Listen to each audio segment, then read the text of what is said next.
अस्सलाम वालेकुम। मोहतरम साहिल अदीम साहब के मुताबिक तकरीबन तमाम मौलवी हजरात सही काम नहीं कर रहे। आज के मौलवी मसाइल को सही तरीके से बयान नहीं करते और फ़िरका परस्ती फैलाते हैं वगैरह वगैरह। जब उनसे पूछा गया कि कोई सही मौलवी भी है तो उन्होंने डॉक्टर इसरार साहब का नाम लिया। आइए डॉक्टर इसरार साहब और नौजवानों के किरदार पर बात करते हैं। डॉक्टर इसरार साहब ने अपनी पूरी ज़िंदगी कुरान को बेहतर तरीके से समझाने का काम किया। इसके साथ साथ उन्होंने आलमी, सियासी और माशरे के अहम मसाइल को बयान किया और उनका हल भी बताया। डॉक्टर इसरार साहब की ज़िंदगी में भी बेशुमार लोग उनकी तकारीर सुनते थे और वाह वाह करते थे, लेकिन उनकी तंजीम में शमूलियत इख्तियार नहीं करते थे, जिसका उन्होंने बारहा जिक्र किया और शिकवा भी किया। जनाब इसरार साहब, आप जैसे आलिम दीन मुल्क में मौजूद हैं और इस तरह बेशुमार आलिम दीन मौजूद हैं, इसके बावजूद पाकिस्तान में इस्लामी कानून क्यों नहीं है, या आप ऐसा कोई इक़दाम क्यों नहीं करते? मेरे पास जो ताकत है वो शायद अभी 2000 से ज़्यादा आदमी नहीं है,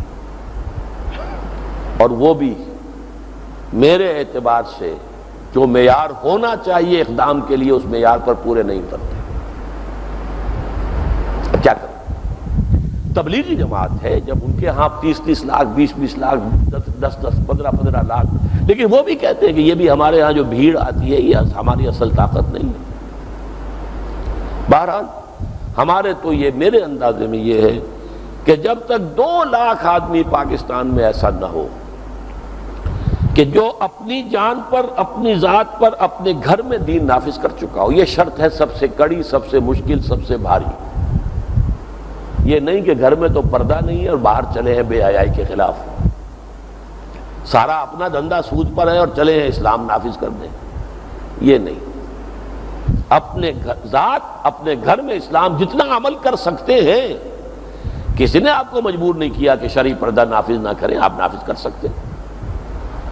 किसी ने, अभी मैंने आपको बताया, आपको पाबंद नहीं किया कि अपना कारोबार वसी करने के लिए आप कर्ज ले, कोई नहीं, आप छोटे कारोबार पर कनाअत करें।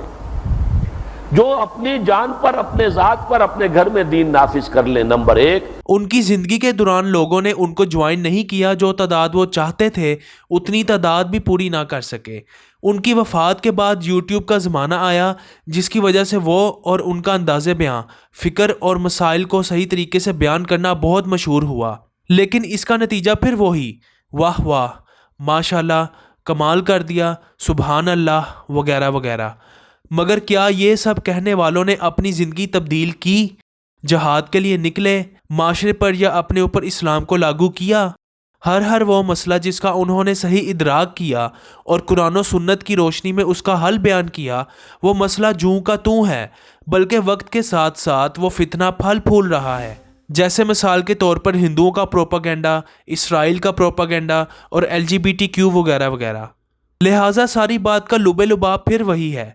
बेहतरीन मौलवी चीज़ों को सही बयान कर सकता है, मगर नौजवान नस्ल को राह रास्त पर लाना मेरे अल्लाह का काम है, और अल्लाह किसी कौम की हालत उस वक़्त तक नहीं बदलता जब तक वो कौम खुद अपनी हालत ना बदलना चाहती हो। खुदा ने आज तक उस कौम की हालत नहीं बदली, ना हो जिसको ख्याल आप अपनी हालत के बदलने का।